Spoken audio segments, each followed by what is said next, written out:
Stephen Senfuma. Onsumbye bulungi emyaka gyembedde naawe emyaka nga 19. You have really pastored me well for the 19 years I've been with you. Simanyi nti nyinza okufuna omusumba omulala yenna n'ansumba nga bw'onsumbye. I do not know whether I can get any other pastor and he shepherds me the way you have done. Nina bingi bye nkwegombako. There is a lot that I admire about you. Era ntoba okulaba nga mbituukiriza. And I toil to make sure that I fulfill them. Naye ekimu kye nsingira ddala okwegombako. But one of the things that I really love most about you bwe bwetowaze. is the humility. Ngezaako. I'm trying. Nfuba. I'm doing my best. Okulaba nga ntuukirira ku kigera ky'obwetowaze bwo. To see that I mount to the measure of your humility. Kinkola bulungi. It really does me good. Nga obulamu obw'ensi bweyongera okulongooka. As the physical life is made right, okusaba kwange my prayer is mbeere mwetowaze. that I may be humble. Ate era kwe kusaba kwange gy'oli nti n'ebyensimbi ne bwe bibeera byeyongera. And it is my prayer even unto you that even if finances increase, gwawuliriza unto you listening, oba ali ku leediyo or the one tuning oba ali ku mukutu through any channel that you're following us on, yongera okwebeera omwetowaze. just continue to be a humble olwaleero person. ngenda genda direct mu biki nze byensuubira Today I'm going direct to the things that I expect, nga mbijja ku nze kennyini having drawn them from myself, byendabye ebinnyambye okubeera ekyo kyendi. the things I have considered that they've been great help to help me be what I am. Oyinza kubitwala, You might take them oyinza obutabitwala, or you might not take naye them, ate era si bye byenkomeredde naawe biyinza okufuula ky'onaabeera. but still they are not the end that will transform Naye you to nze what bino you bye will bimu ku be. binnyambye. But personally, these are some of the things that have helped Tuli me. mu kwogera ku kukola mu nsi ebbiri, We are talking about working within the two kinds of naye nze world, ngenda kugwa nnyo ku nsi ey'obuliwo, but the I'm physical world. so much going to talk about the physical world. Okukola okusinziira ku bitabo ebitukuvu Working according to the holy books, biragira ddala nti okuva lwe twayonoona they show that ever since we sinned mu lusuku Eden, in the Garden of Eden, ekimu ku Katonda kye yawanga ekiragiro one of the things that God gave out as a command, nti buli kye tunaalya whatever we will eat kijja kuva mu ntuuyo. will come from the sweat. Tujja genda mu Genesis 3:19. We can go to the book of Genesis chapter 3 and verse 19. Bayinza obutasomerayo mwenna mumanyi abasomi ba Bible. All of you Bible readers, I know you very well know that scripture. Adamu ne Eva bwe bamala okwonoona mu lusuku Eden, After Adam and Eve had sinned in the Garden of Eden, waliwo ebiragiro bye baawa Eve there are certain commands that were given to Eve nga bikwatagana na kuzaala.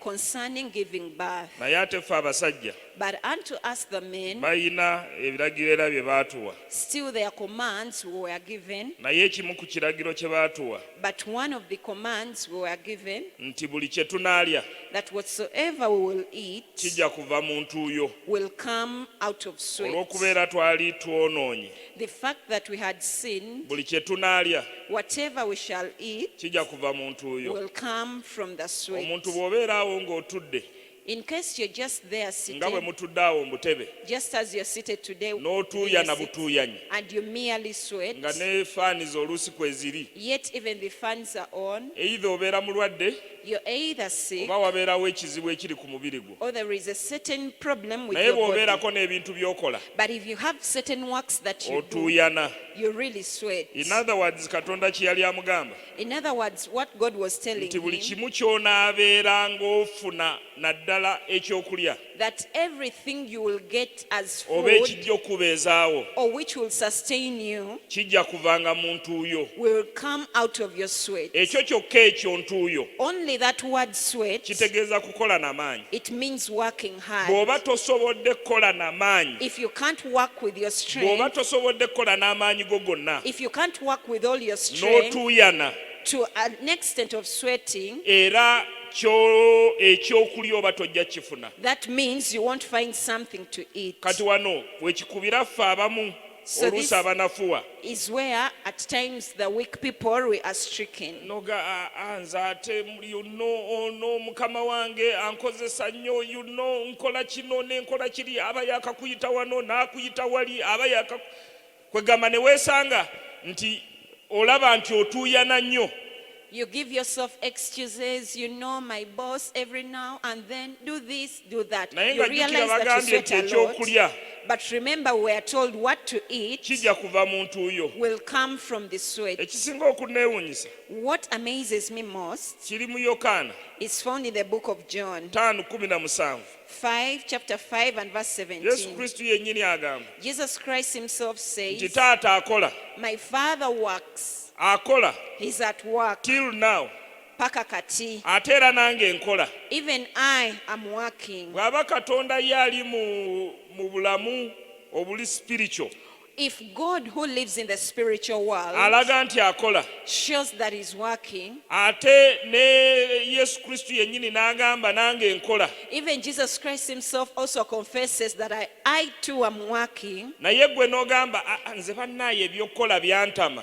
And as for you, say, no, I got fed up Kati of awo nze working. neebuuza gwe gy'oba ova. Now I inquire of myself, where did you come Either from? oli wa mwoyo Either you're oba spiritual oli wa mubiri. or you either fall to the physical side. Ow'omwoyo agambye nti akola, The spiritual person has said he's ate working. era agambye nti akola n'okutuusa kati. He has said till date he's working. Ne taata naye akola ate nange nkola. Even the Father is working and I too am working. Gwe n'ogamba nti sijja kukola. And as for you, confess, I won't work.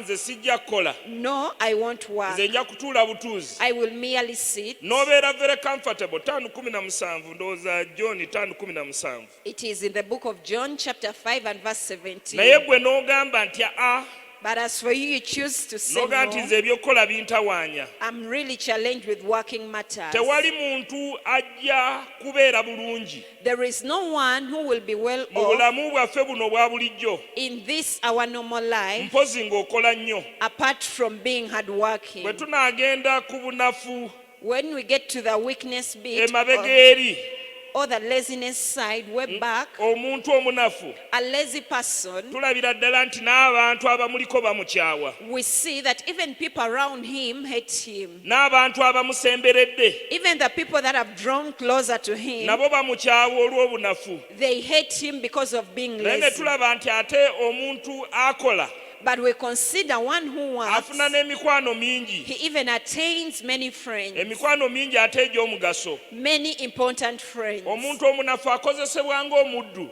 A weak or lazy person is made to work naye like ate a oyo slave. omuntu akola ennyo But the one who works hard, abeera ne komandi ne mu bigambo by'ayogera. even through the words he speaks, he's got Ekyo bajja command. kitusomera mu Proverb 12:24. Omusomi waffe agenda tusomera We will okukkirira awo find that wansi in the book of Proverbs 12:24. nti omuntu omunafu That a weak or bwe lazy bw'oba oli person, munafu as long as you're nga weak tokola nnyo, and you do not work weetegeka hard, okukola ng'omuddu, be ready to work weetegeka as a okubeera slave. omuddu w'abo abakola ennyo, Be ready to be a slave unto the weetegeka okubeera hardworking. omuddu Be ready to be a slave ow'oyo akola ennyo. of the Tutusomere one Mukama who wange. works hard. Engero 12:24. Omukono gw'abanyiikivu gulifuga.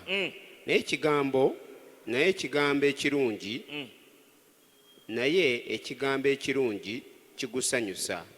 Ennaku bwe ziba mu mutima gw'omuntu zigukutamya. Naye ekigambo ekirungi kigusanyusa. 12:24. Okay. Yeah, mu luzungu kitugambye nti the hand of the diligent will rule, but the lazy man will be put to forced labor. mu Luganda bwe tuvunula oluzungu direct nti omukono gw'oyo omuntu omunyiikivu gwe gunaafuga naye ate omusajja omunafu ajja kkakibwa okukola. ojja kkakibwa okukola budde bwonna You will be forced to work n'obeera all ku mulimo days n'obeera buli kiseera ng'oli mu complaininga and you're at work complaining all the time. nti bwe bagamba okusimbula toyinze ŋŋendayo If you're told to go and Bwe clean the bangamba okukola toilets, kino nze personally, ŋŋendayo. it is me who goes to naye do this. kubanga gwe okkiriza But it's because you've accepted okubeera omuddu to be a slave. naye oyo akola n'amaanyi But the one who works with his strength, weesanga nti era yafuna promotion. you will realize it is the one who is nze mu promoted. bintu ebimu bye nzize nkola Personally, of the things I've been working ndabye or abantu doing, ng'oluusi talina na qualification emala I've seen of people with not even naye enough olw'okuba yeewa qualifications. omubiri ng'enjogera ya leero But just as current day saying is, Eri he has omulimo. given in himself to work, n'oweesanga nti ogenda omupromotinga you find yourself that every now and then you promote that tubalina person. mu mirimu gye tukola We've got such kinds of people ne in the weesanga various nti oli jobs ali we have. promoted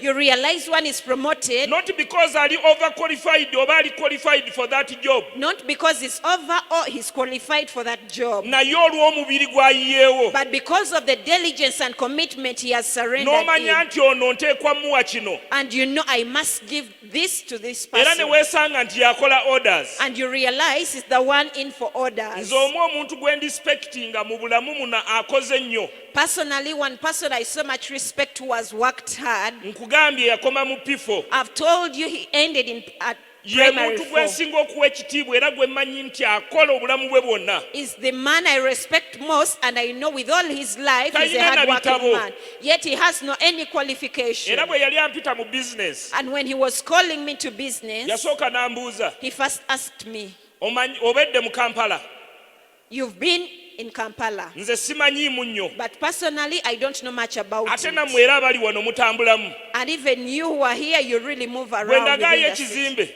Show me any kye building bagamba nti ekyo kya profesa gundi which it is said that that building is for naye Professor so and ebizimbe so. bw'owulira abantu be boogera But when you hearken to the names of the owners ndowooza of the recently buildings, weetandise okusoma ennyo n'ensoma ku katabo k'omwami omu gwe bayita hamu it is of recent that I've begun to read of a book of a man called Ham. wentegeddeyo omugagga nga yasoma nnyo That is when I've realized of a wealthy man who Kubanga Hamu really is yasoma educated. mateeka. Because Ham is a lawyer, ntera okusoma obutabo bwe and I usually read his book. naye we ye yekka gwe naalabye He is the one that I've discovered naye yet. omwami ono yaŋŋamba But this man told nti me ojja kwesanga ebizimbe byonna ebisinga muno that you will realize that the biggest part of the buildings in the city, Kampala, abagagga baabyo be boogerako the wealthy guys that are spoken olumu of, baakola na mu pifo at times they even just ended in naye kati primary fe olumu four. tukulembeza okusoma kwaffe But as for us, every now and then we bring forth our naye ate era education first. nkiriyolayizinze nti abantu abo abagagga But still I've realized that the wealthy emu ku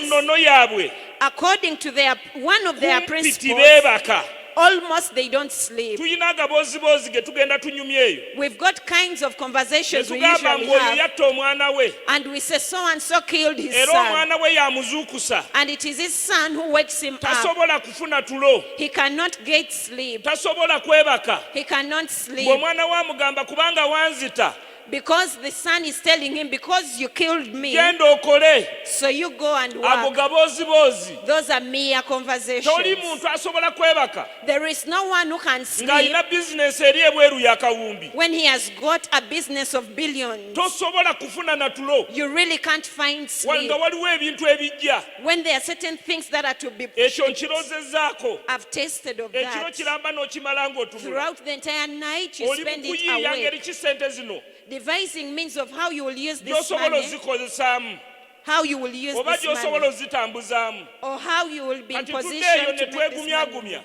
So usually we go back and ng'oyo yatta encourage omwana we ourselves naye tiyamuziika ali mu nju that so and so killed Buli his son, bw'awulira but did not amugamba bury him. zuukuka.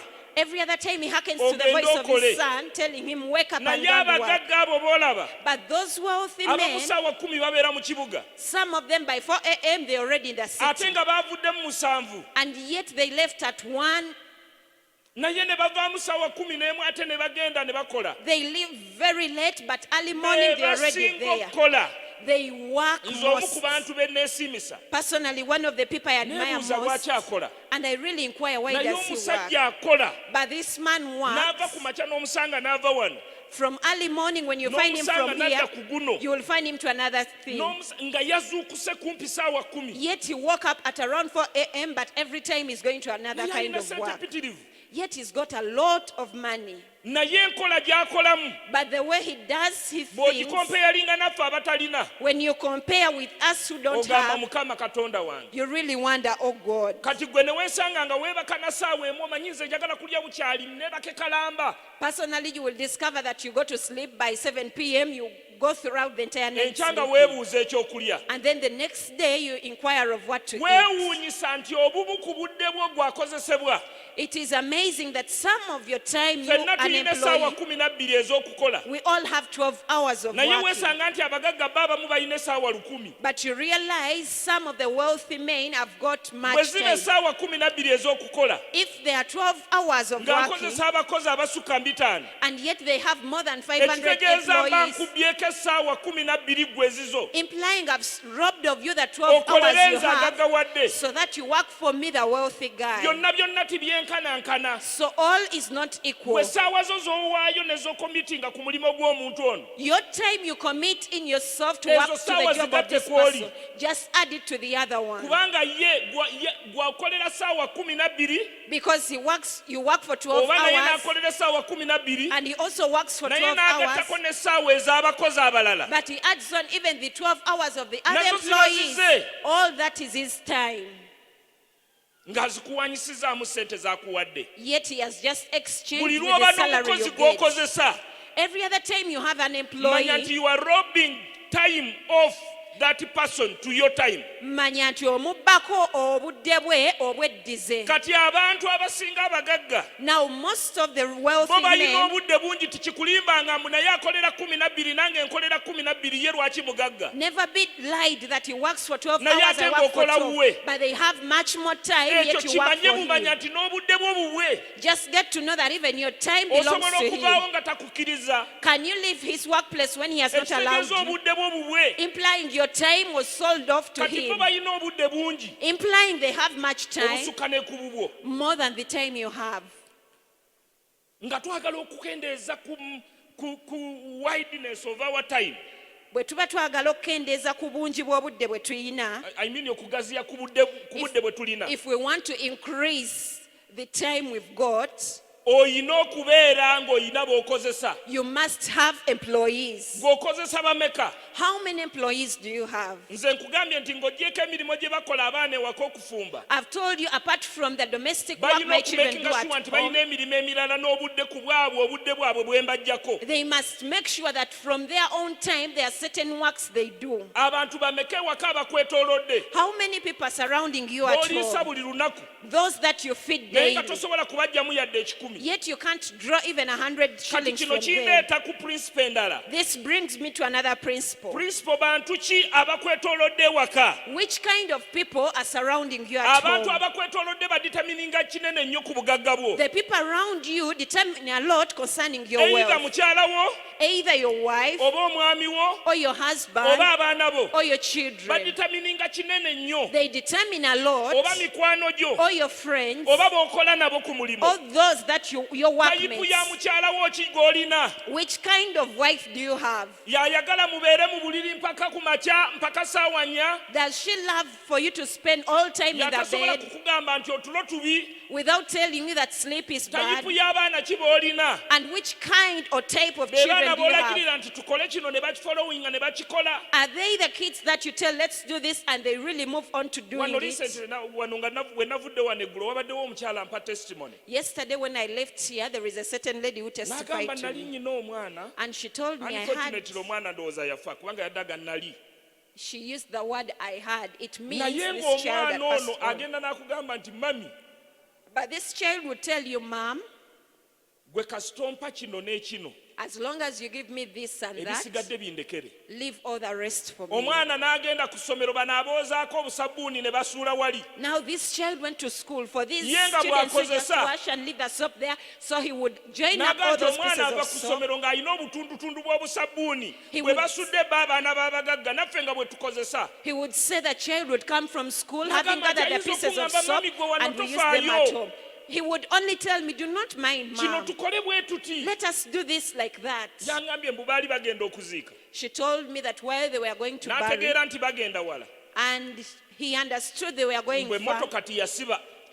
the car did not stop. Naye ye omwana mu ssente ze yali alina n'agula bu biscuit n'obuntu obulala. But of the money that this Bwe child baatuuka had, mu motoka he ne bought on bagamba nti enjala biscuits. ennuma. So when they reached in the car, they Omwana confessed they are n'atunda hungry. biscuit ku baali mu motoka. Now this child got his biscuits and Kati sold to oyo those omwana within the olwedde car. oba omaze okumulaba. Now in such a way, you've already considered such a Abaana kind of baffe child. tubastudinga ne tulaba capabilities ze balina. We study our children and know the Abantu different betusula nabo capabilities they betusiba have. nabo tulaba capabilities ze balina. The people we spend nights with, the people we are with daily, we can watch them and notice N'olaba the kind omwami of ng'ayinza capabilities omukyala wange they have. takola. You find a man who says, Naye my nga wife does not work. nabwakusaba necklace tosobola gigula. Even if she asks you for a necklace, you can't buy So it. omukyala wange takola. My wife does not work. You mean you reduce your wife to that level nti bw'agenda okukola agenda kukwana basajja? Mukyala wo n'omukendeeza n'omuteeka You ku can't ddaala even eryo trust twagenda your wife. okukola tosobola mwesiga. Abantu abatwetoolodde The people around us bakola kinene nnyo. mind a lot or matter a Bakola lot. kinene nnyo ku ngeri ki gye tufuuka oba ekyo kye tuyinza okufuuka. Do a lot of what we can become Batugambye or what nti we abo can be. abatakola tubeegobeko. They have told us to do away with all those who don't work. Ekituufu abantu abamu bagenda ne bagamba nti oyo alina omukisa. It is true, those people who come up and say that person Okusinziira is ku blessed. byawandiikibwa bw'obanga Bayibuli gy'okkiririzaamu. According to the scriptures, if you believe in the Fenna Bible, Katonda yatuwa omukisa gwe gumu. God blessed us all Mu equally. Deuteronomy 28 In the book of Deuteronomy chapter yatuwa 28, omukisa ogw'obuwulize. He gave us the blessing of obedience. Yagutuwa He sebo gave it to mutusomere. us. Could you please read for 28 us? okuva ku 1 okutuuka ku 13. Deuteronomy chapter 28 Mpozi gwe from nga 1 Bayibuli to gye 13. nzikiririzaamu si gy'okkiririzaamu. Unless you believe in a different Bible Naye from the one ffenna I tulina have. omukisa gwe gumu. But we all have the same Naye engeri gye blessing. tukozesaamu emikisa egiri mu maaso gaffe But the way we use the opportunities that come our ye way matalinga is what kikyobeera. matters, what you will be. Ffenna tulina emikisa mingi, abaana batwetoolodde emikisa, abantu be tuyina ku mirimu mukisa, abantu be tukola nabo mukisa, bakama baffe mukisa, naye omukisa ogwo engeri gye tugukozesaamu. We all have quite a number of opportunities before us. Our workmates, our Eyo ye employers, matalinga. our children, the people around us. But the way we use these opportunities matter a lot. Ekyamateeka olwokubiri 28 tuli ku lunyiri olusooka.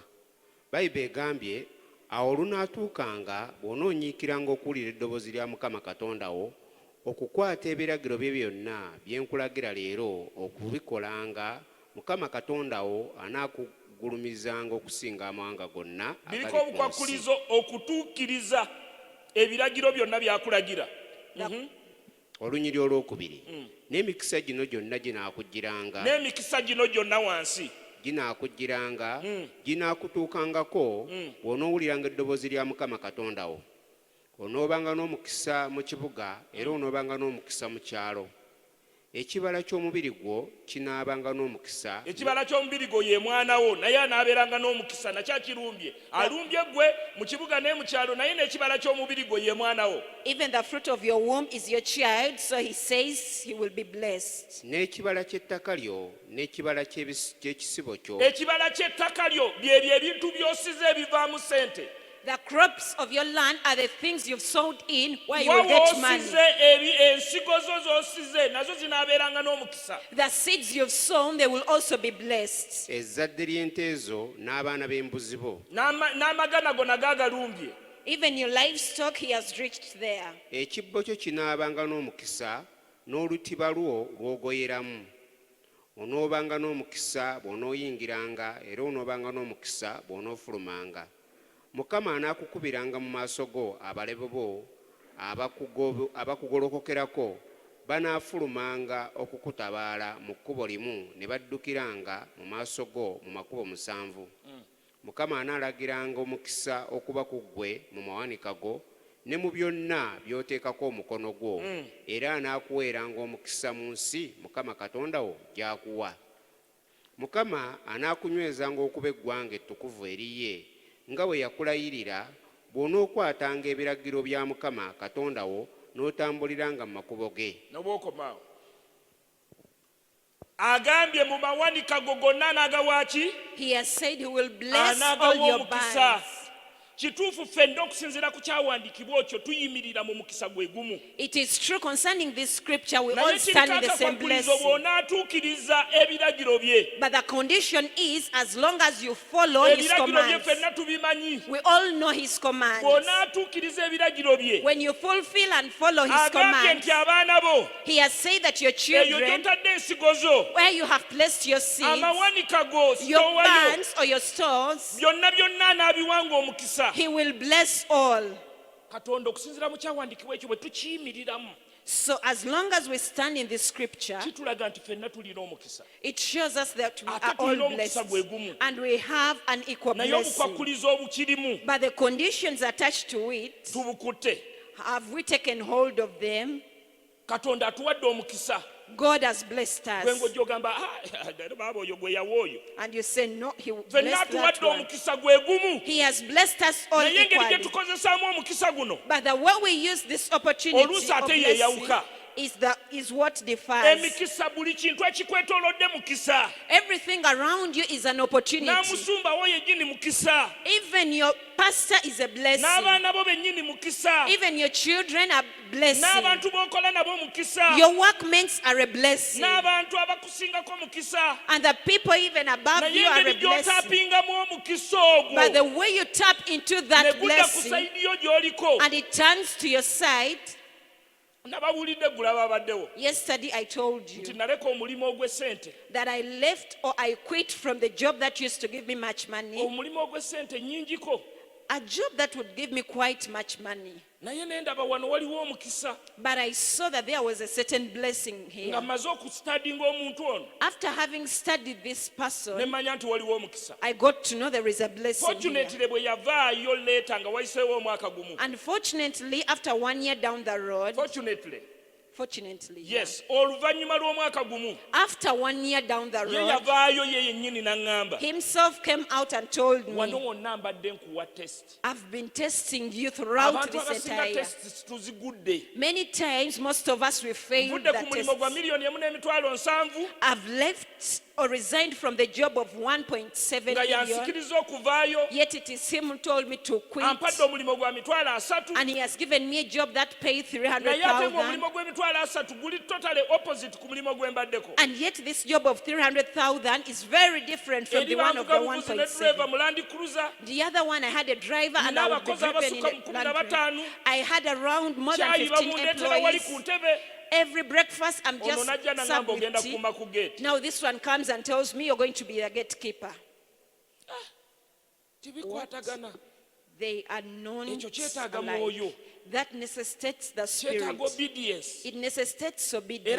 leeta yajja n'aŋŋamba. And later he came and told me, N'aŋŋamba mwana wange my son, nkugezesezza. I have tested you. Nkugezesezza emirundi mingi. A number of times I've tested Bintu you. bingi bye nkugezesezza. In a number of things I've been Naye testing ndabikidde you. ddala. But I've surely Ng'oli approved mwetowaze. that you're humble. Ate ng'okola n'omutima gwo gwonna. And you work with all your Naligambye heart. kemale gakola. I would have said, let me merely do. Kubanga ne ssente mulova zampa ntono. Since even the money he's giving me Ate is n'eri just little. tibangobye eyo. And yet I've not been even chased from the other side. Actually eri nga banjagala nnyo. The truth is, at World Vision, they loved me so Era much. we naviirayo kumpi nga buli omu akaaba bukaabi. And by the time I left, everyone was just Kubanga weeping. okusinziira ku sitole yange n'ekitongole ekyo. According to my story, together with that organization, Nali iconi nnyo. I was a very key, an icon. Nga ntwalibwa buli ggwanga. Every nation would go in for Okwogera ku me mbeera yange gye nayitamu. to go and speak about the Kati ate situation I went okubaviira through. ngende ku gate. Now for me to quit such a job Kyali and go so be a strange. gatekeeper, it was very, very Nga ne ssente different. ze bampa ntono. And yet even the money that I received as a salary was very little.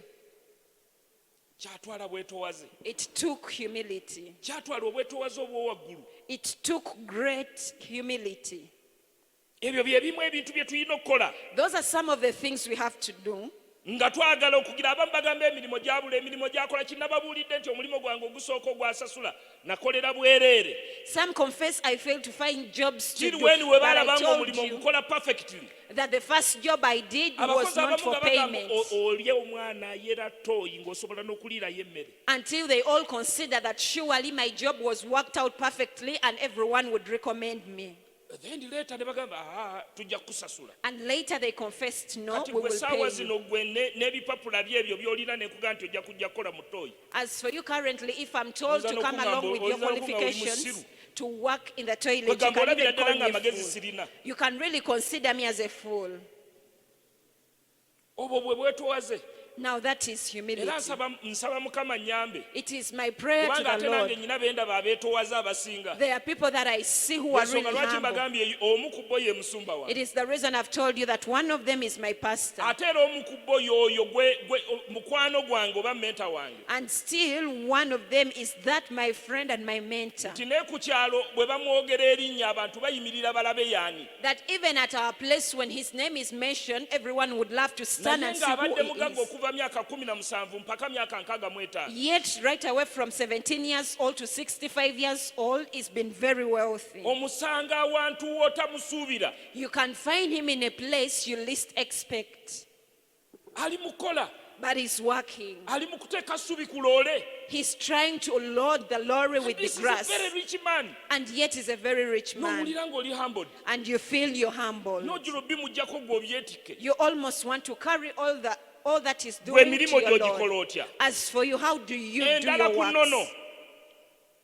Endala ennono.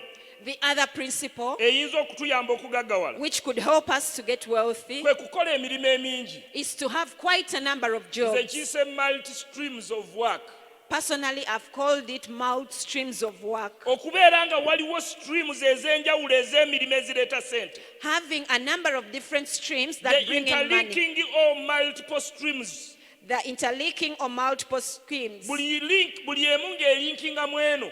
Each one linking to the other. Kino tujja kisanga mu Mubuulizi. We will find this in the book of Gye tusomere Ecclesiastes. 11 okuva ku lusooka okutuuka ku lw'omukaaga. Ecclesiastes 11 from 1 to 6. Nga bw'abikkulayo.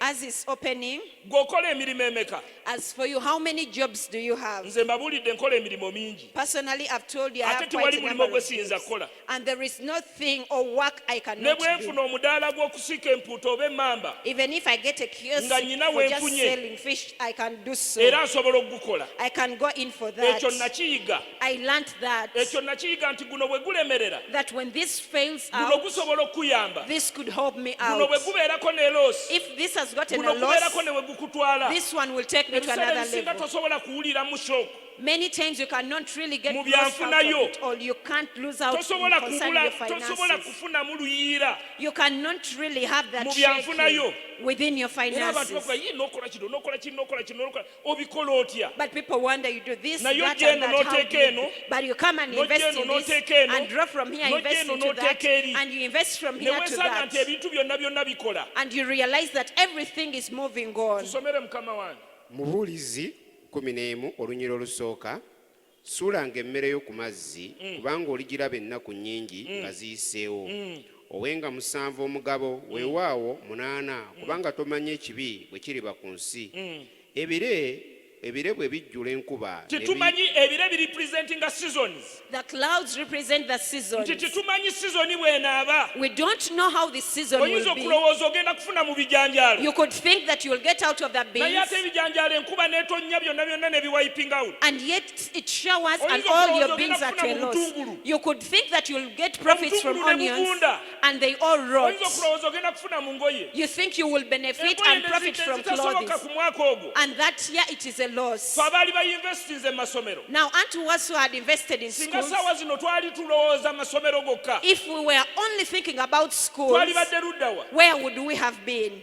Twayinvestinga mu masomero. We invested in schools. Naye singa twali nga masomero ge tutunuulidde. But had we only had our focus on schools Twali only, badde ludda wa? then where would we have been? Kati sizoni bw'ejjanga ya korona ng'ewayipinzeewo masomero. Now, if it is the corona season to wipe away schools, Onaalyawa. where will you find something to eat? Oli abantu korona kyetukoze. Korona And you hear kyetukoze. people say what corona has done us, what COVID-19 has done. Ffe mu covid tubadde tukola. But as for us, we've been working even during the COVID season. Era siina we mpulidde nnyo And there is nowhere that I've failed, nti nyina bulo gye nfunye. that there is a big blow up Season got. nagitegekera. I had prepared for the Kino season. bwe kigaana. When this one Kino fails, kijja kukola. this will help Kino bwe out. kigaana. When this one Kiri fails, kijja kukola. the other one will move on. Tomanya season bwe zinaabeera. Because you never know how seasons will be. tuli mu mubuulizi 11 olunyiro lw'ekusatu ebire bwe bijjula enkuba ne biyiika ku nsi n'omuti bwe gugwa okwolekera obukiiko obwa ddyo oba obwa kkono mu kifo omuti mwe gugwa we gulibeera alabirira embuyaga talisiga n'oyo atunuulira ebire talikungula. Oyo alabirira embuyaga n'atunuulira ebire ogenda okuteekayo naye eno nateekayo gundi zino oyo gundi ono yayinvestingamu awo sente ne zifa zaafa bwe zaafa ye yali ggwe. Was it you? Kwasa nnyo mukwano gwange yateeka sente mu chapati sente zonna tizaavaamu. We usually give experiences of our friends. Muli My friend invested in mukulabirira chapatis but had a loss. You're looking obeera after oyinvestinga winds. embuyaga togitunuulira. As you're investing, never put your eyes over the winds. gwe fiyayo yonna neekubeera ku mbuyaga. And now all your fear is upon ate the bwe winds. naaziteekayo ne zikola kino. What if I invest it ate bwe and it naagira does zino ate so? ne zitandika. What if I do like this and this happens? tandika olemererwe mu kifo ky'okulemererwa okutandika. Begin and fail than failing before you begin. tandika Begin olemererwe and then mu kifo fail ky'okulemererwa okutandika. than failing to begin. kubanga oli mu kwekwasa. Because you're giving ate excuses. gundi ono bwe yabiyingiramu sente ze zonna zaafa. Now when so and so went in for Good that, he ye had gwe. a loss. Is so and so you? ye ekifo kye yalimu ky'olimu. Are you in the same position ye where he sizoni was? ze zimu. Are they the same seasons? okakasa nti bwe yatandika naawe w'otandikidde. Are you sure you've begun at the same level he began? olunyiriri olwokutaano nga bw'otomanyi ekkubo ery'empewo bwe liri newankubadde amagumba bwe gakulira mu lubuto lw'oyo ali mu lubuto era bw'otyo bw'otomanyi mulimu gwa katonda akola byonna enkya osiganga ensigo zo n'akawungeezi toddirizanga mukono gwo kubanga tomanyi bwe ziri ku ezo eziriraba omukisa oba zino oba ezo oba zonna ziri enkanankana okuba ennungi. n'obwokomaawo Thank you. tomanyi oba zino oba ziri oba zonna zinaabeera nnungi. You do not know whether this or that or all will be well. saawa zino amasomero mabi Currently, schools are not working, naye ebirala bitambula. but other things are moving on. ebirala bikola. Others are working. saawa zino sizoni y'amasomero teriiko. Currently, it isn't a season of schools, naye ebirala bitambula. but other pieces of jobs are moving on. gwe bimeka by'okola. As for you, how many things do you nze do? nkugambye nti ewaka wokka waliwo emirimu egisukka mwena. Personally, I've told you that at ate home, gye tukola nga tuvudde ku mirimu. I have more than 4 things to work on while we've left places of job. kati gwe bw'ovaayo okola ki? Now, as for you, when you leave your place of work, what odduka do ova you mu do at tawuni home? ng'ogenda kulaba kazannyo. You run from your town and then to see a soap. ngenda kulaba kazannyo ku bukedde. That I'm going to watch a soap at Bukedde. kola bingi. Have a number of things kola to do. ebyenjawulo. Have different things to kino bwe do. kiremererwa kino kikole. When this one fails out, the other one will work out. naye abasinga But many of us, twagala tutunuulire. we love to look jjukira ene wava at, waliwo ewati. remember where you're coming naye from. It's like owasaasaanya this. wangi. Remember omwana the ayagala income school is fees. little, but the expenditure is olina wide. okulya. You have to feed, naye you have eno to fana find school eyingiriza dues. wamu. But remember, it's only one olowooza entrance. kisobola okwenkana n'effana eziyingiriza wantu ow'enjawulo. Do you think we will be equated to one who has different channels of Ekyo income? tekisoboka. That is very impossible. omulibo gumu.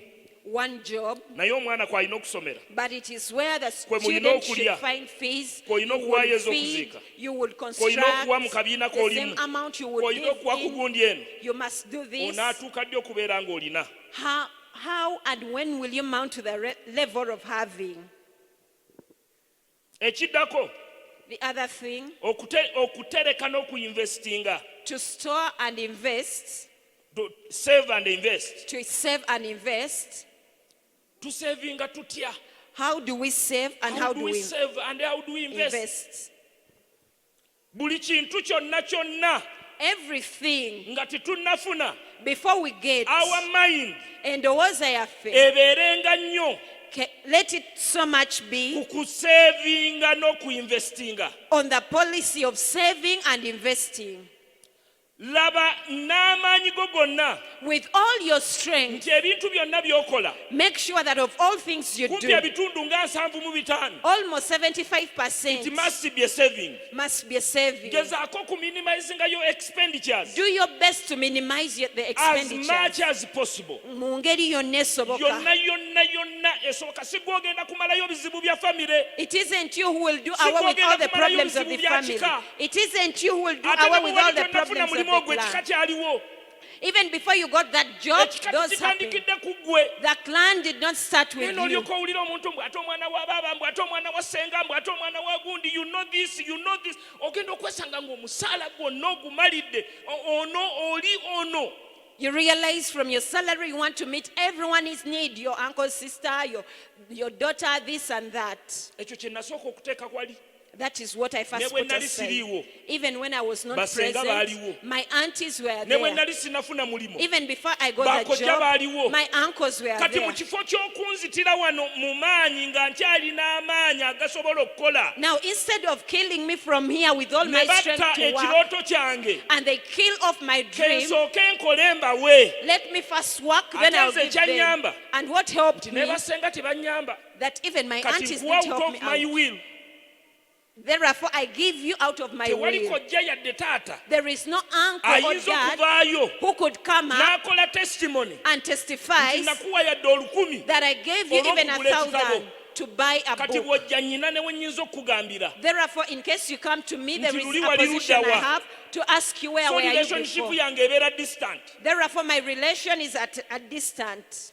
Abasinga tubonyeebonye okuva buto nga bakojja tebaliiwo. We've suffered a lot without our uncles. Niyo olumala okukola ng'akugamba nnyina akaana kagezi nnyo. But after you've worked hard, then he comes and tells you, I have a son who's very wise.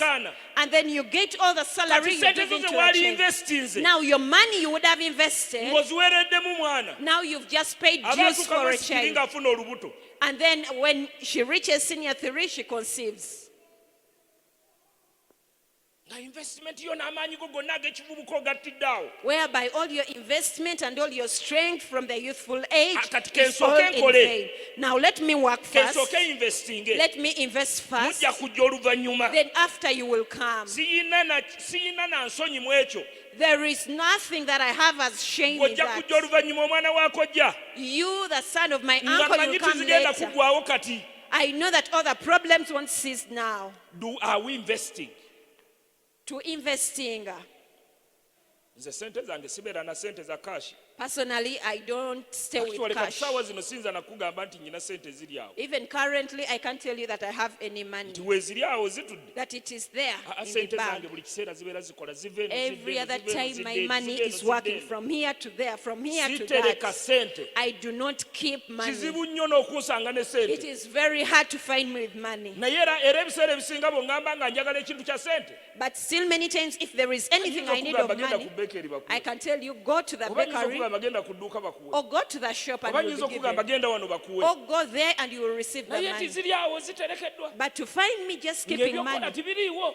really, is it that there are no things to Zantereka do? zaaki. How dare I keep I the save money? and invest. I only Eziva save and eno, zidde invest. eno. This one Eziva comes eno, from here to zidde eno. there, from there to here. And that is how I do my things. Era bwe ntyo bwe nkola ebintu byange. Bwe nkola. That is how I do. Gwe bibyo bikola otya? How do you handle your Do you matters? save? Or saving? Do you invest? Do you invest? Ekirala kye nneekwatako nga nze The other thing I clung kwe unto kubeera as an n'omuntu individual amentalinga. is to have someone who mentors Ate me. omuntu ono akumentalinga. And this person who You mentors make you, sure nti omutya. olina ofuba okulaba nti omutya. Omutiira ddala. You really give him Bw'akugamba nti respect. ekyo tokola. When he tells you don't do that, Ate era tokikola. surely don't go in Nze for nabagambye it. ku nnyumba yange esooka. I've told you of my first Namutwalira house. pulaani ng'emaze n'okubeera approved. I only took to him a plan which was already N'ambuuza approved. ebibuuzo bingi. And he gave me quite a number of Kino ekisenge questions. kigenda kubeera mwanyi. Who will be in this Nti bedroom? bagenyi. That are visitors. Abagenyi otera okubeera nabo kati. Do you usually have visitors? Sibalina kubanga No, bamanyi siina I don't weesula. have visitors. They know I don't have Kati anywhere to see. obeetegekedde ofunye ennyingi basulaawo Now have you gotten on much money so that you prepared yourself ekisenge for them? kyani? Now whose bedroom is nti this? kya mwana wange ow'obuwala It is for my kino daughter. kya mulenzi This one is for the naye nga son. sinnaba na kuzaala But yet I had not yet given nambuuza birth. bo wabazadde And he asked me, are you the Mugamba one? nedda. Have you given birth yet? naga No. kale nze ndi musiru And he said, okay, me, I'm naye a singa fool. mbadde lwakuba nze ndi musiru ye nga yaŋŋamba Now he would tell me nti the fact, lwakuba ye that, musiru the fact that me, I'm a naye fool. singa abadde nze But if I were you, naalikoze bwe nti I would have done nze like wano this. naalizimbyewo ez'abapangisa ne zindeetera akasente I would have constructed rentals here so that they then would give me awo money. nenvaawo Then from there, ze naalijje mbapangisa the money that I get nga from bwe the rentals, mpulaaningira abaana then I would plan for abamu the children. tupulaaningira n'ebintu ebitali mu mutwe by'otalowoozanga nako Some of us plan of the things that you've never n'emmotoka even thought tejjangako of. yadde mu kika Even the cars never Ng'ozimba come to the garage. clan that you're constructing a Ogenda giteeka garage. mu ki? And what are you going to put in the ne ku garage? nnyumba n'okoba pulaani n'oteekako ne galagi You even have a plan plus a naye nga garage. ne mu kika n'ekisumuluzo tewali yali Yet akinyenyezaamu even no one even had a Don't key know of what a car in the gigula. clan. You even don't think of That when is you will buy already money it. wasted But you waste all that ng'oli mu money kuzimba galagi just constructing a garage. tubeere n'abantu okuva lwe yampa advice eyo Ever since he gave me that advice, era nenjikiriza jjukira okuapproving plan kubanga yali ya kibuga remember, for any plan to be ndowooza kyali approved, kintwalidde miliyoni nga 6 I had spent around ke 6 kayumba kange million. akasooka That was my very first house. aga kale nze singa mbadde ggwe And he told me, if I ezo were you, zaali nfudde naye that I nkola would kino get a loss in that and I go in for this. ekizibu lwakuba nze ndi musiru The problem is I'm a naye fool. nakitegeera luvannyuma But I realized nti later yayagala kunvuma nti oli musiru nnyo that he didn't want to abuse me that I'm a n'akiza fool. ewuwe So he just blamed n'agamba himself. lwakuba nze ndi musiru And he said to Naye himself, nze the singa fact that mbadde I'm a gwe fool. omugezi, But if I were you, nze the wise nalikoze one, bwe nti I would have done like olwo this. nannyumizaayo kasitole Now he told me, he N'agamba ye narrated a yazimba certain hoteri. story. And he told me that he ng'ali constructed a muzigo gumu hotel. ne kateni abikula bubikuzi Yet he was in one room rental and he would just kati open nze the ne curtains. neetunulamu amaka gendi mu kuzimba As for me, I consider nga the ye kind of yazimba home I'm woteeri ng'ali mu constructing. kasigo kamu Yet- akasalibwamu na kateni ekitanda gye kiri n'eddiiro He constructed a hotel while he had one naye nze ndi mu rental kuzimba of ddiiro na a room. dayiningi Yet for me, I'm constructing the living room, the dining. kwegamba yatya butya kubanga sezaala wange He just feared because he's my naye otherwise father-in-law. yaliŋŋambye oli musiru nnyo Otherwise, he would have told me you're a era fool. tactifule yakiŋŋamba But tactively, still he told it to kati me. obusiru mbulabye kati Now it is of recent that I've bwe considered nali the nkola mu foolishness kaseera ako that I was working out during do that you have time. a mentor gw'obuuza nabagambye nze emikwano gyange enjawula I told you I distinguish my friends. I categorize them I categorize each one of waliwo them. emikwano egiri financial There are those that are waliwo financial, emikwano egiri spiritual and there are those who are waliwo spiritual. emikwano egiri social There are those that are social, waliwo emikwano egy'enjawulo and there are different kinds of friends. bwe emikwano gyo gikategorizinga otya As for you, how do you categorize kati nze your ono friends? mukwano gwange advisinga mu bintu financial Now this one is my friend who Era advises me mukkiririzaamu. financially, and I believe in him. bw'aŋŋamba nti ekyo tokikola When he dare tells me don't do ne that, kaakati ne bwe nnyina my financial freedom to this date where I have my financial bwe mba nyina freedom, ekintu kyonna kye ŋŋenda okukola if there is anything I'm going to ŋŋendayo do, ne mwebuuzaako I go and inquire of ne him. mugamba njagala kukola kino And I tell him I want to do n'agamba this. And he tells me, oba naŋŋamba go ahead and he says, ndowooza yes, ekyo move on. kivaamu I think that will get Naye a profit onaakisobola. out. But will you manage? kubanga ali tested mu bino ebintu Because he has been tested in this. ali tested mu businesses ez'enjawulo In a number of businesses, he has been naye tested. kati gw'ova eri nyina miliyoni 10 Now, as for you, come all And the you way, just I have 10 begin nga tomaze million. na kuinquiringa And you just begin without tomaze na even inquiring, kuginoonyerezaako without even searching Bw'otandika about it. butandisi. You just come and start. tewali nagiyinamu experience No one has an experience out of it. ekivaamu ng'ogamba bizinesi yafudde And the result is I got a loss out of my business.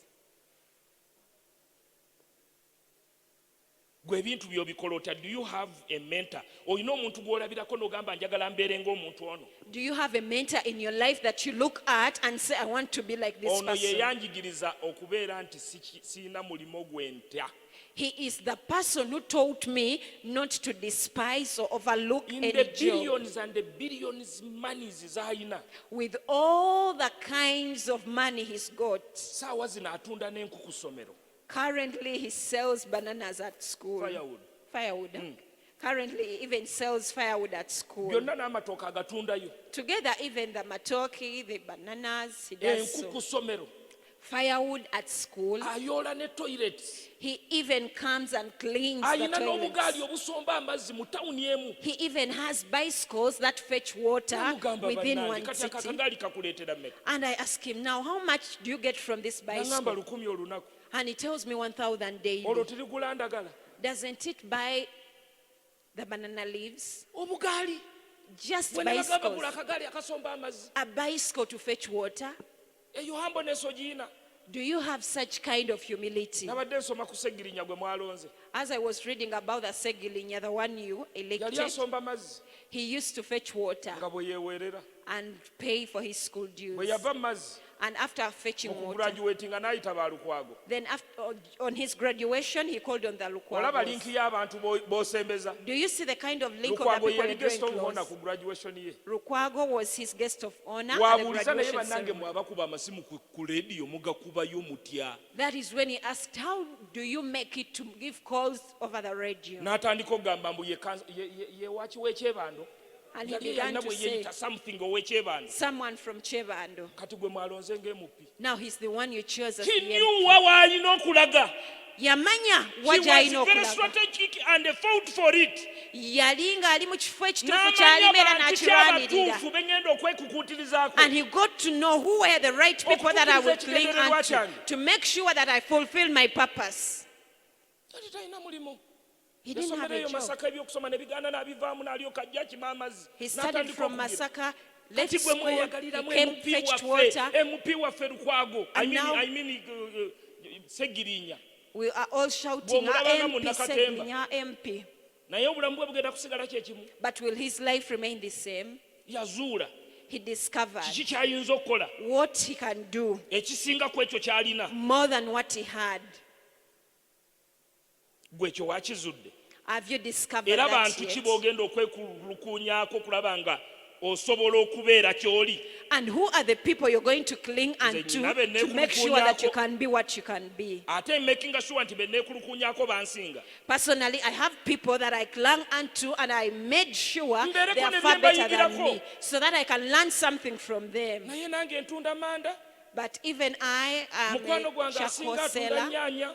Even my friend sells Kati ffenna tomatoes. kumpi twenkana. Almost we are equal. Nti agenda kumpa magezi ki? Now, which kind of advice is he going to give me? Mentorship ki gy'agenda okumpa? And which kind of Era mentorship singa will mba he give mugambye me? njagala kukyusaamu kudda wano. If I dare tell him I want to change from here Asobola to okuŋŋamba this, nti kyusaamu. will he be in position to Ayinza advise n'okugamba me? Nakakande bwe yabigendamu byafa. He can tell me, please don't do into this because Kubanga Nakakanda era yeeyo did level that and things failed. gy'atunuulirako. For that is the only level where Eyo his ye level perspective gy'aliko. is. That is the level he's Funa abantu at. abakusingako. Get people who are higher than Abakoze you, ebintu. who have worked out things, Ogenda okuyigirako. those you're to learn from, Make them your mentor. and make them your mentors. Beebuuzeeko. Inquire from them. Bw'okola. Do you do like that?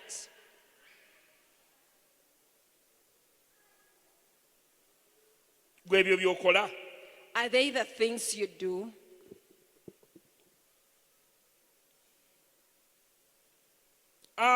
Ekirala okusetinga goals.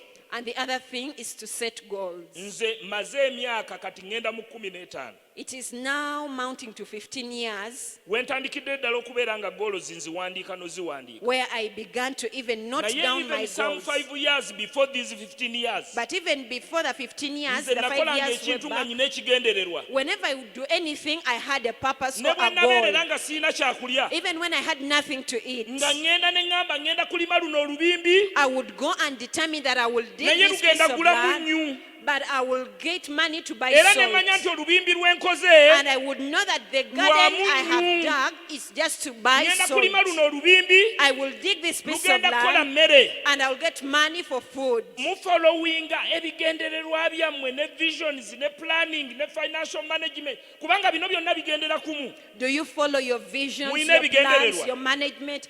Do you have purposes or goals? Gloria is my daughter, she can testify. Ndowooza baakakitandika emyaka ng'ebiri oba esatu emabega. Gloria can testify around 2 to 3 years back. Naye nakibagamba I told them that nze sikolagana n'abantu batalina bigendererwa. I cannot work with people who have no Otambula goals. butambuzi mbu You ekina just gye move around. kikijja. Whatever comes up is what comes up. Yesterday I testifying. I mean, was it yesterday? But when nze nkola ekigendererwa ate era nenkimaliriza nenkwata ne ku birala. I go in for a certain goal and I make sure I strive for it Era and do it to sispendinga wantu walala fulfillment. wonna owatali wali kigendererwa kyange. And you can't find me staging in something where I have no purpose or goal. Bulinga lumu Every first of the year, weziwerera ssaawa 6 as long as it clicks to bw'omuba mwali midnight, munda bye wembeera if you've ever noticed where I mpita stay, abaana bange n'ebitabo byabwe I call on my children together with my books, n'ebigendererwa byabwe together with all my set goals, nange n'ebigendererwa byange ne even mukyala I wange personally with my wife and my set goals, tubeera mu saako and we come in a circle ne tuteekawo ebigendererwa byaffe and we lay forth our ne set goals tubiteekako emikono and lay hands over bwe them. tumala obiteekako emikono And after laying hands over them, n'ensabira muntu ku muntu ng'omuzadde and I pray for each one as a ne parent, mbateekako omukisa ebigendererwa byabwe okutuukirira. and I pray a blessing that their goals will come to I pass. have seen this happen. Era kino nkirabyeko nga Ate kituukirira. era ne bituukirira ne bisukanamu. And they For are the last fulfilled 15 years okumala emyaka 15 wali lwe nali egiyise. setinze ekigendererwa ne sikituukiriza. There is no any goal I have ever And set and I I don't don't spend on achieve it. anything outside the kigendererwa. Era I don't spend anything out of this set Manyi goal. okubuuza mukyala wange olumu ng'ayagala kudivertinga. At times I usually ask my wife Ne when mugamba, she's is to that part divert, of our target? and I ask her, is it part of our target? Ngamba no. And she replies, no. Nga okay, spend. And I say, okay, you go ahead and She spend. doesn't spend. She does not. Era taz- Kasita amanya takukikolako. nti tikiri ku kigendererwa.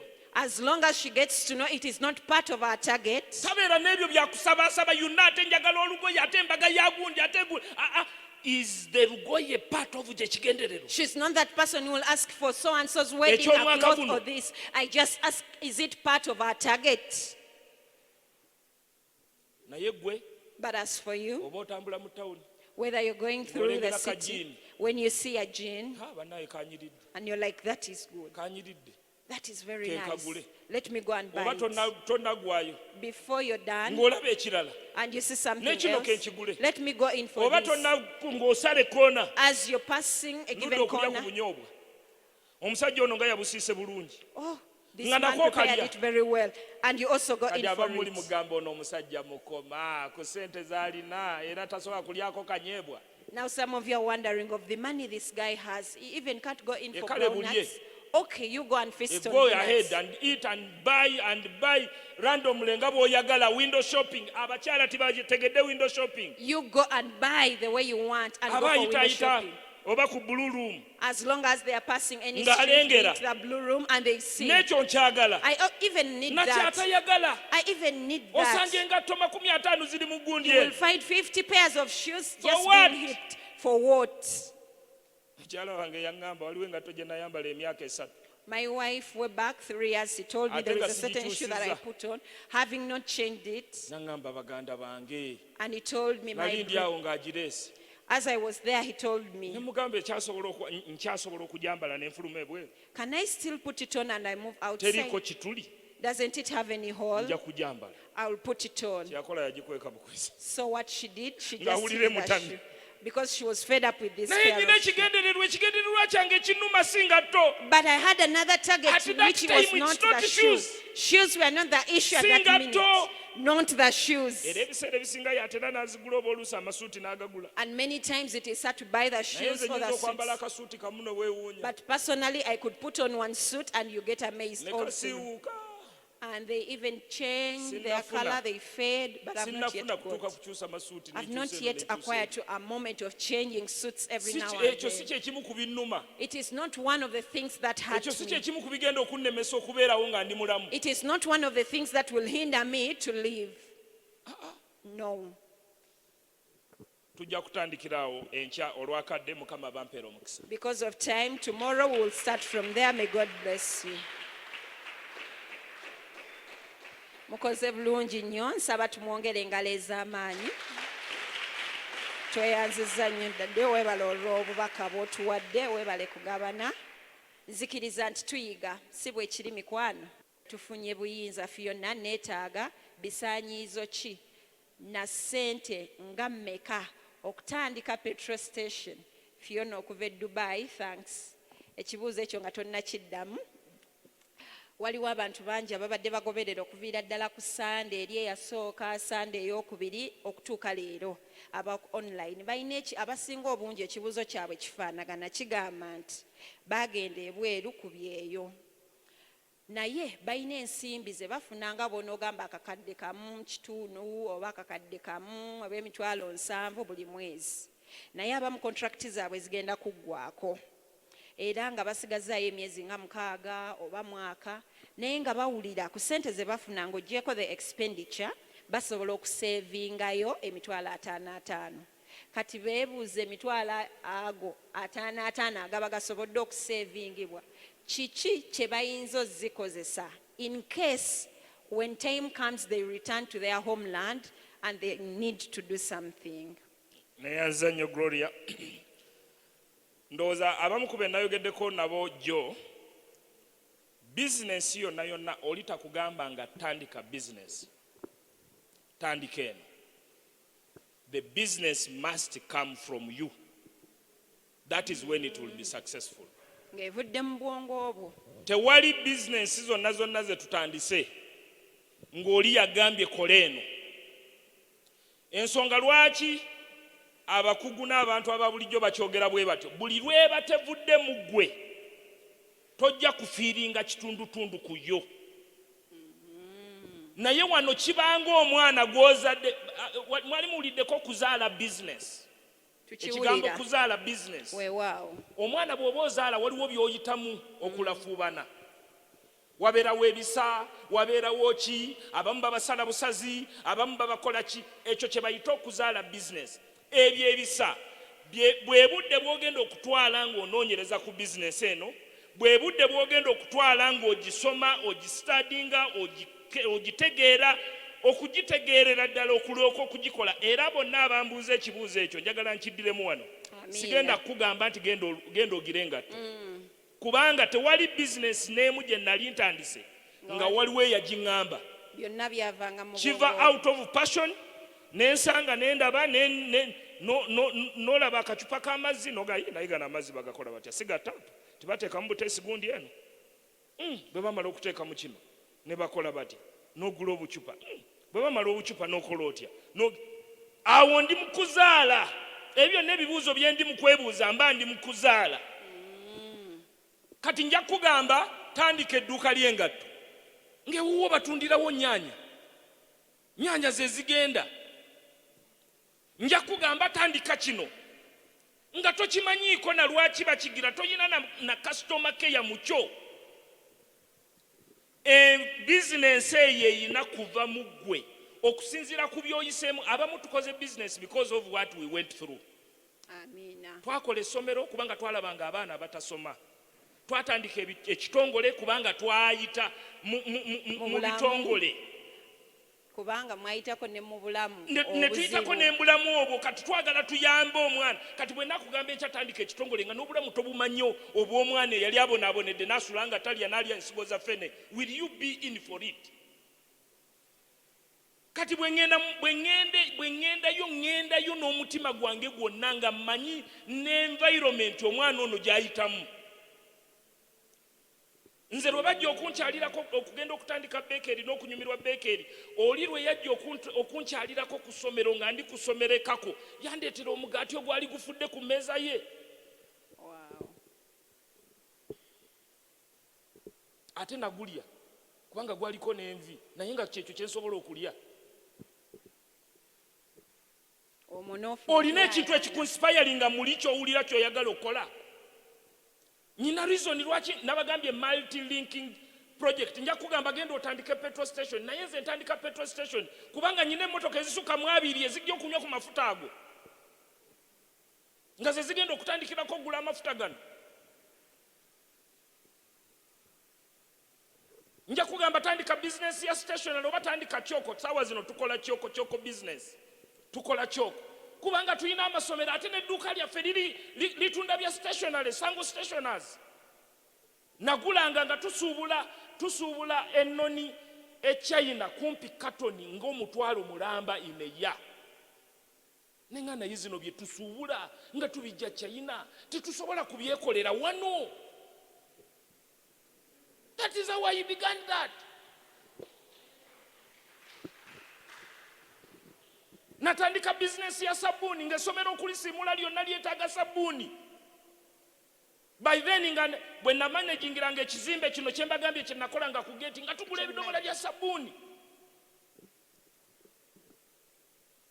Ono gwe nkolera alina petrol stations, alina amasitowa ag'enjawulo, ndaba bagula ebidomola bya sabuni. That's already the market for my business. Kati nsobola okukola ebidomola 10, nsobola okukola ebidomola ebisukka because I have the market there.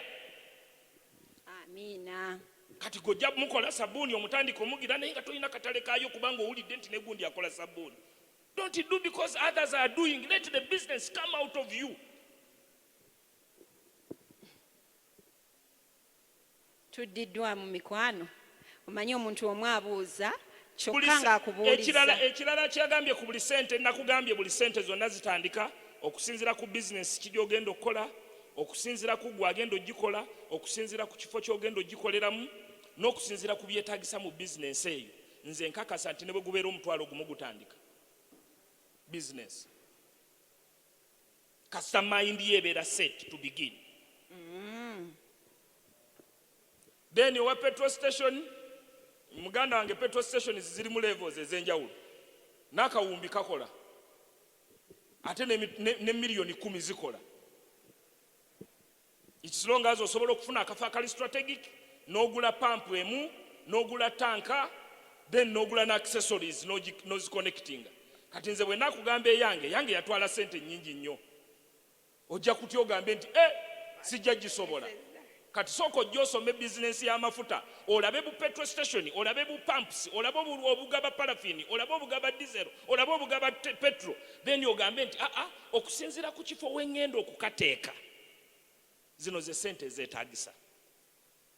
Tomala gatandika butandisi. Amina. Nze natandika petrol station nga manyi nyine emmotoka zigenda okunywawo zinsasule. Amina.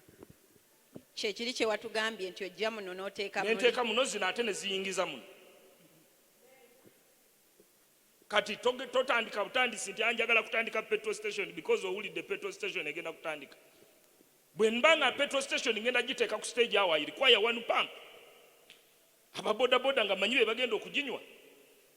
Ni ate bwe mba neetaaga petrol station ng'eyange eriko petrol station, eriko supermarket, eriko hotel, eriko service bay, eriko weboleza, eriko mobile money. It's different.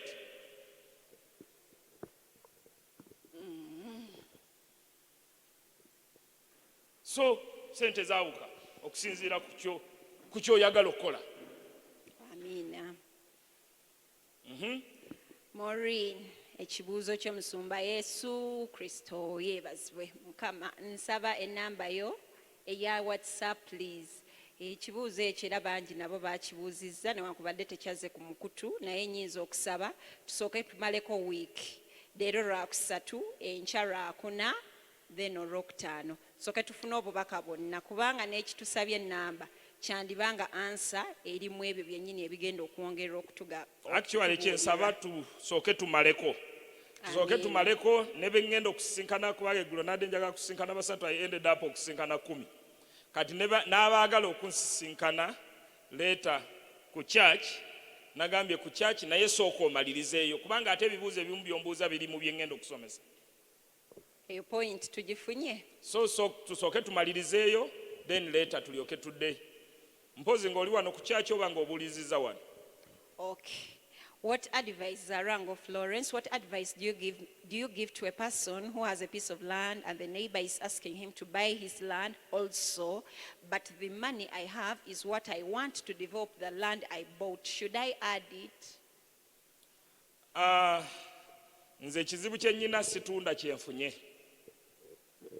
Ne bwe mba ettaka naliguze miliyoni 10. Ne wabeerawo neiba nga alyagalamu miliyoni 10 nnyinza obutalitunda. Kubanga mmanya nti lirina value lwaki azaagala 10. Sitera kutunda kye mmaze kwakwayalinga. Kye kizibu kye nnyina. Abaali maze oddira bamu value, y'ensonga lwaki ayagala ddigula. kati liba lisobola okufuna ne value esingako awo. Lwaki oli akugamba akuwe sente ennyingi oveewo? Bw'oba olina ettaka lyo nkusaba lidevelopinge, laba engeri gy'oli planingiramu. Nze mbeera n'obutaka nga bwagundi ntono, naye bw'otuukawo the wise squeeze it and make the things. Era buli omu yambuuza nanga naye planawo yaani. Nina obuntu bwe nteekateekawo, buli omu ne weewuunya wentadde akatanka, wentadde obuduuka, wentadde obuki. Akataka ne bwe kabeera katono katya mbadde nkusaba ka developing ate mpola mpola. Tikyetaaga kubeera na sente nnyingi nnyo to begin. Tandika n'omusingi, enkya bikudimanding ogitambuzaako w'ogituusiza. Naye nga bw'oba olina ettaka n'alikwadvisinze, sooka ozimbe ennyumba ezivaamu sente. Nga bwe nakugambye nze saawa zino nina wendiko naye siina maka. Mwendi wasulawo n'abapangisa. Kubanga nkyayagala okukola, nkyayagala okugattako ekyo kyennyina, nkyasevinga na kuinvestinga mu bapangisa. Nga ndaba nti we wajja okungira okununula. Kati sikwadvisinga kugaa nti kengende nzimbe neebake. Otulo tojja tulya. Ne bwe weebaka ku lubalaza, otulo ojja kuba totulya. Ne bwe weebaka in a 20 by 20, you still sleep. Comfort sijagala saawa eno. Ate ojja kunoonya comfort saawa eno ate mbukadde kubule. Ngo abaana bakusaba kino, bakusaba kiri, bakusaba kino, olwale n'ebirwadde eby'omutima nga tosobola na balabirira. Kubanga onoonya comfort, yuno njagala amaka amalungi, yuno njagala nga mulimu ebisenge by'abagenyi 5. Okay, nako tukafunye. Mukama yeebazibwe. Ekibuuzo kya Michael nakisuubidde ng'osharinga. Naye Mukama yeebazibwe nti mfunye yakibuuzizza.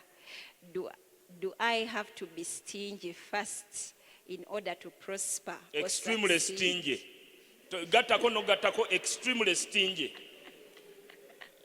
Va kugamba bugambi nti stingy tikimala. Ndaba tibati kizitoye bulungi.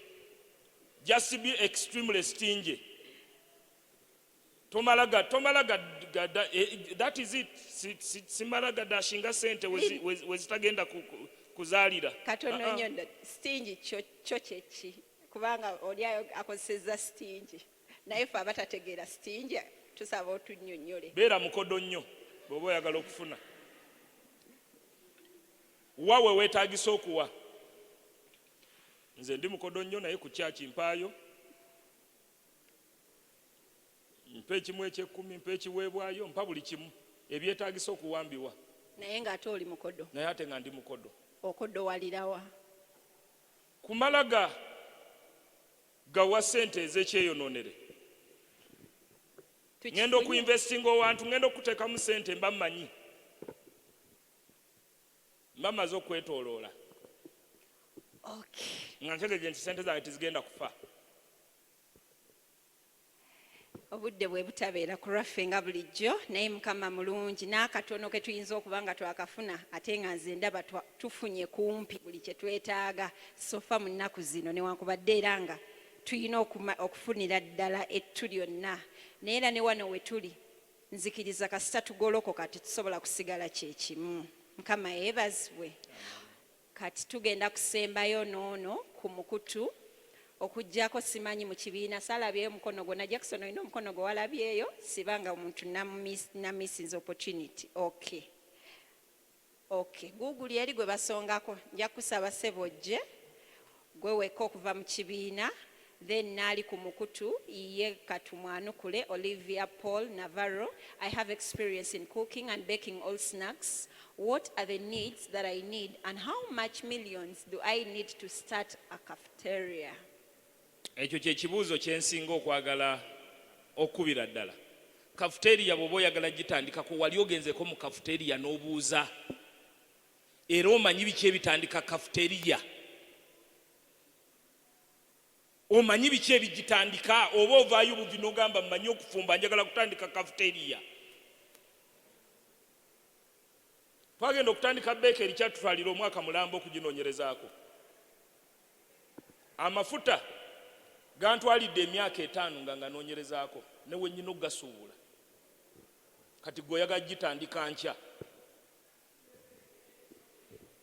kubanga olina sente. Waginoonyerezaako n'omanya ebyuma bigulibwa mmeka, babikanika batya, bwe biba bifudde bigira bitya, neetaaga ki, njeetaaga wa, neetaaga rent ki, bakozi ki be neetaagisa, bameka, ludda wa, ngoye ki ze twetaaga okwambala. Nze mmanyi n'engoye ze banaayambala abaagundi yange mweziri ku ssimu yange ab'amafuta, nazo nazinoonyerezaako. Bajja kwambala kala bweti, ejja kuyitibwa bweti.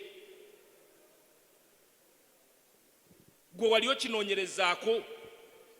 N'erinnya lya restaurant mukyala wange yalinoonyerezaako dda kubanga restaurant ye.